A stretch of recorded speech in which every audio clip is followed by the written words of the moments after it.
Termais de volta ao vivo. E olha, se você tem entre 16 e 17 anos, está escolhendo uma profissão ou então é mais velho e pretende de repente trocar de área, prepare-se. Domingo é dia de vestibular de inverno aqui em Blumenau. Mas normalmente vem a dúvida: como se preparar para a prova que pode mudar a sua vida? Como organizar todos os pensamentos e também aqueles aprendizados da vida? Como evitar o branco?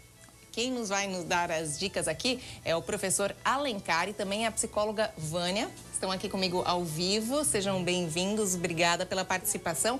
Bom, Alencar, vamos lá. Citei agora que tem prova domingo. Isso mesmo. Como vai acontecer?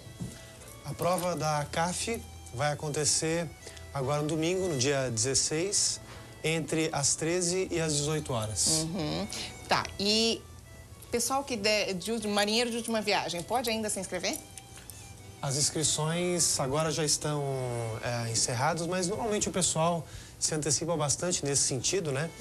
E é bom também chegar pelo menos com uma meia hora de antecedência na prova, não esquecer de levar um documento com foto, né? Que sempre é fundamental, senão não tem como você prestar a prova, né? Bom, a Alencar até falando aqui comigo antes, durante o intervalo, falando que hoje em dia tem que tomar muito cuidado, já desde sempre, né? A gente pode dizer, a língua portuguesa até que é a sua especialidade. Sim. Tem a parte de redação que cai bastante no vestibular. Sim, são duas coisas diferentes, né? A parte de redação, sempre com temas envolvendo coisas da atualidade, né? E a parte de língua portuguesa, que é fortíssima no vestibular da CAF, em qualquer vestibular do Brasil e também no Enem. Então você vai encontrar 10 questões de língua portuguesa, nas quais vão predominar a interpretação de texto, um pouco de gramática também. Além disso, Susan, são 4 questões de literatura, envolvendo obras de leitura obrigatória, né? Que todos os anos os vestibulares pedem para que os alunos leiam, né? Bom, agora aqui com a Vânia, uma questão super comum para muitos, mesmo aqueles que já fizeram outro vestibular, estão tentando novamente, e aí vem aquele branco, né, na hora da prova. A pessoa estudou um monte, sabe tudo, mas chega ali, parece que não estudou nada, parece que não lembra de absolutamente nada. Por que isso acontece e como evitar que isso aconteça, Vânia? Sim. Bom, então, Susan, esse branco está relacionado à ansiedade, né? E alívio de ansiedade passa por uma boa preparação antes do vestibular, que não se limita a essa semana agora de reta final, né? A gente sempre fala assim para os nossos alunos que a partir do momento que eu decido elaborar uma rotina de estudo, né? Que eu pratico redações, que eu leio a respeito de atualidades, né? Que eu começo a trabalhar minha cabecinha para esse momento da prova, tudo isso é uma preparação para que neste momento não dê o famoso branco. Tá, você falou rotina de estudo. Sim. O que seria o ideal? Qual seria a rotina certa? Assim, ó, aí depende muito do curso que o candidato quer, né? Quanto mais concorrido, maior a necessidade de horas de estudo por dia, né? Sempre é necessário tirar um tempo necessário no Sim. dia. Tem o tempo da manhã, tem o tempo da tarde, o da noite. Como saber qual o melhor que eu me encaixo, digamos certo. Então, assim, ó, isso varia muito do momento do dia que a pessoa sente que ela rende mais, né? Mas a gente sempre orienta... A maioria dos nossos alunos estudam no período da manhã. Então, a maioria prefere estudar no período da tarde, né? E aí, para quem quer, por exemplo, uma medicina, além da carga horária da manhã, eles estudam ainda mais, em média, no mínimo de 4 a 5 horas por dia, além do período da manhã, que é de aulas regulares. Tá, e né? os outros preparativos? Então, agora pensando no momento da prova de domingo, né? A primeira coisa, assim, é bem interessante procurar ir dormir mais cedo, já na noite anterior, né?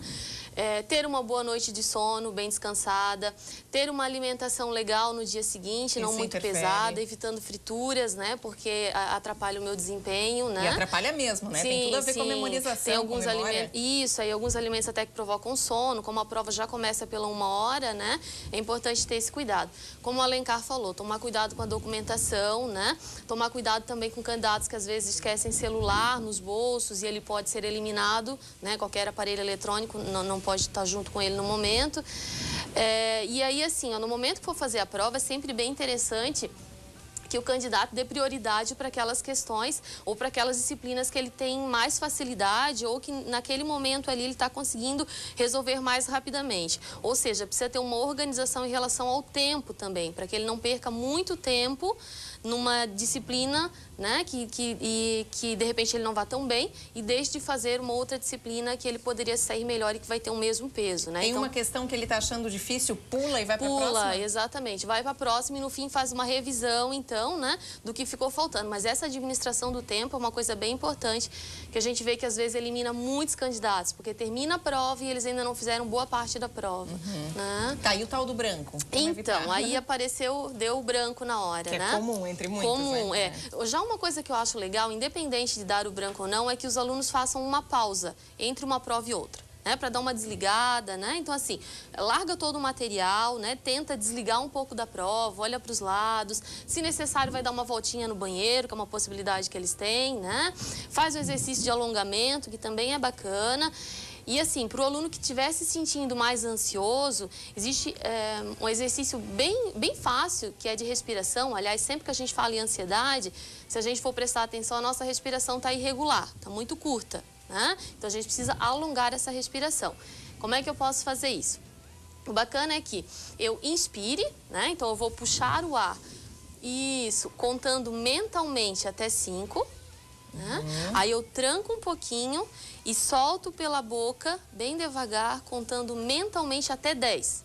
Ou seja, o expirar, o soltar, tem que ter o dobro de duração do inspirar.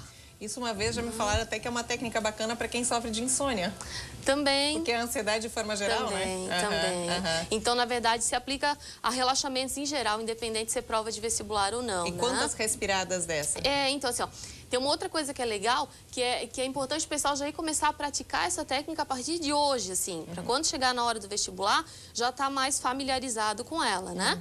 Mas assim, ó, fazendo umas 3 ou 4 vezes e aí repetindo em cada momento que se sentir ansioso no decorrer da prova, né? É bem tranquilo. E aí tem uma outra coisa interessante também quando a gente fala em ansiedade, porque está muito relacionado à expectativa que eu vou para a prova, né? E aí eu vejo que existe um papel bastante importante da família, né? De acolher esse vestibulando, no sentido de que, independente do resultado da prova, a família está junto com ele. Né?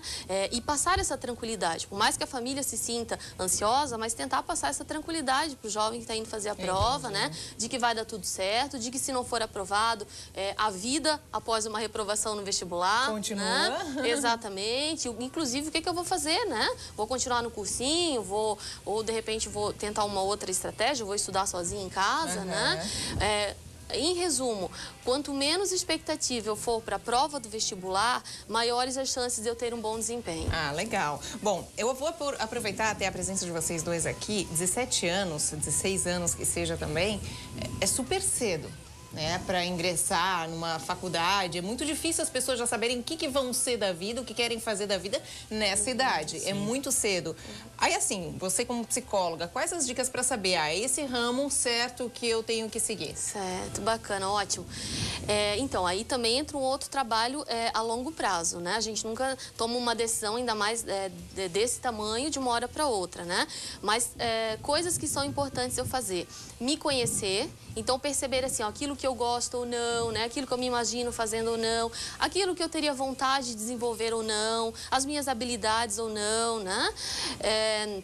Conhecer as profissões, né? Porque não adianta eu escolher uma coisa que eu não tenho a menor ideia do que é, e aí chego lá e me decepciono. Exatamente. Funciona, pesquisa, na prática, né? Internet ajuda muito nisso, conversa com profissionais da área, né? Se aprofundar no conhecimento. E além disso, por fim, assim, ó, organizar essas informações que eu colhi, tanto minhas quanto das profissões, para tomar uma decisão, né? De forma mais racional. E lembrando sempre que no início da faculdade a teoria acaba sendo meio chata, então as pessoas desistem já no início sem nem levar um pouquinho adiante para saber, né, se realmente aquilo é compatível a si, se está gostando ou não. Então esse primeiro período tem que conseguir passar. Sim. E às vezes, Susan, uma outra coisa que eu percebo no trabalho com os alunos é que ele escolhe um curso, mas ele não escolhe uma profissão. Então, assim, ó, ele escolhe pelas matérias do curso, pelo que ele vai estudar, mas ele não para pensar na rotina daquela profissão. Então, a gente tem um exemplo assim, às vezes tem gente que quer fazer química, por exemplo, né? E grande parte das pessoas que fazem química, claro, embora tenha emprego também em indústria e tal, mas grande parte acaba indo dar aula, né? E aí, para essa pessoa é inadmissível dar aula, né? E os outros campos de trabalho da química também ela não gosta. Então, ou seja, ela gosta da disciplina, mas ela não gosta do dia a dia dessa profissão. E também é importante considerar, né? Bem verdade. Bom, vai acontecer também, Alencar, quinta-feira agora, né? Depois de amanhã, vai acontecer um aulão mais ou menos explicativo do que a gente deu um resumo aqui no nosso programa. Então, nós temos um projeto no nosso curso, que é o Energia, chamado Na Ponta da Língua. Esse projeto já acontece em Florianópolis desde o ano passado e aconteceu também esse ano em Balneário Camboriú. E agora trouxemos aqui para Blumenau. Vai acontecer na quinta-feira, das 14h30 às 16h30, no Grande Hotel. E esse evento é uma grande festa, nós falamos assim, da língua portuguesa. A partir de obras de vestibular, como Amar, Verbo Intransitivo, do Mário de Andrade, nós falamos da obra e também fazemos algumas inserções interdisciplinares, que está muito na moda, agora está se falando muito disso, né? Então, a partir do livro, nós falamos de história, falamos de biologia e de outras matérias. Lembrando que é gratuito esse evento. É só chegar lá. É só chegar ali no Energia, né, que é no centro, retirar o seu ingresso e... Ah, tá. Que horas mesmo? Às 14h30. 14h30 de quinta-feira agora. Se você faz parte dessa turma aí que vai prestar vestibular, tá aí uma excelente oportunidade.